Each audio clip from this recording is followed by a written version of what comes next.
మీ pan నంబర్లోని అక్షరాలు, అంకెలకి ఎటువంటి అర్థం ఉందో మీకు తెలుసా? ఒక్కసారి గమనిస్తే మీ పేరు గురించి, మీ స్థితి గురించి ఆ పాన్ నంబర్ చెప్తుంది. చాలామందికి తెలిసింది ఇదొక 10 డిజిట్ల ఆల్ఫా న్యూమరిక్ కోడ్ అని. కానీ ఈ డిజిట్స్కి దాగిన అర్థాలు ఉంటాయి. పాన్ అంటే పర్మనెంట్ అకౌంట్ నెంబర్. దీన్ని ఇండియా ఇన్కమ్ ట్యాక్స్ డిపార్ట్మెంట్ ఇస్తుంది. ఇది ఒక లామినేట్ చేసిన కార్డులా ఉంటుంది. అందులో మీ పేరు, ఫోటో, పుట్టిన తేదీ, సంతకం, పాన్ నంబర్ ఉంటాయి. మొత్తం 10 డిజిట్స్ పాన్ నెంబర్ ఉంటుంది. ఇందులో అక్షరాలు, నెంబర్లు కలిపి ఉంటాయి. మీ పాన్ నెంబర్లో మొదటి 3 అక్షరాలు ఆటోమేటిక్గా జనరేట్ అవుతాయి. వీటిని ర్యాండమ్గా కేటాయిస్తారు. కానీ 4వ అక్షరం మాత్రం చాలా ఇంట్రెస్టింగ్. పాన్ కార్డు ఎవరికి జారీ చేశారో ఇది తెలుపుతుంది.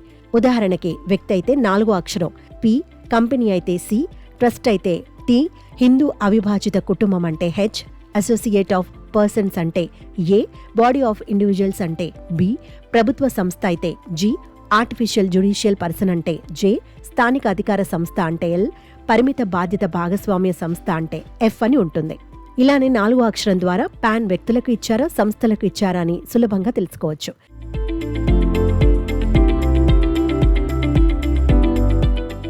మీరు వ్యక్తిగతంగా పాన్ తీసుకున్న, మినీ కంపెనీ పేరుతో తీసుకున్న 4వ అక్షరం ఆ వివరాన్ని చూపిస్తుంది. ఎక్కువగా వ్యక్తుల దగ్గర పాన్ కార్డు ఉంటుంది కాబట్టి ఆ పాన్ కార్డులో 4వ అక్షరం అందరికీ కామన్గా ఉంటుంది. ఇంకా 5వ అక్షరం కూడా ఆసక్తికరమైనదే. మీ చివరి పేరులో మొదటి అక్షరమే 5వ అక్షరంగా పాన్ నెంబర్లో కనిపిస్తుంది. మీరు చెక్ చేసి చూసుకోవచ్చు. దాని తర్వాత 4 నెంబర్లు ఉంటాయి. ఇవి సీరియల్ నెంబర్లు. చివర్లో వచ్చే చివరి అక్షరాన్ని చెక్ డిజిట్ అంటారు. ఇది పాన్ నెంబర్ వెరిఫికేషన్ కోసం ఉపయోగపడుతుంది. ప్రతి పాన్ నెంబర్ యూనిక్గా ఉంటుంది. అంటే ఒక వ్యక్తికి మాత్రమే ఆ నెంబర్ ఉంటుంది. కానీ మునుపు కొన్ని టెక్నికల్ సమస్యల వల్ల ఇద్దరికి ఒకే పాన్ నెంబర్ జారీ అయింది. ఆ తర్వాత వాటిని తొలగించారు. ఇంకొక విషయం ఏంటంటే ఒకే వ్యక్తికి 2 పాన్ నెంబర్లు ఉండకూడదు. అలాంటిది జరిగితే ఒకదాన్ని తప్పనిసరిగా సరెండర్ చేయాలి. అలా చేయకపోతే 10,000 జరిమానా కట్టాల్సి వస్తుంది.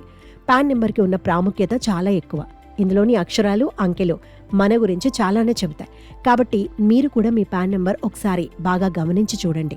నెంబర్ వెనుక దాగిన అర్థం మీకు అర్థమవుతుంది.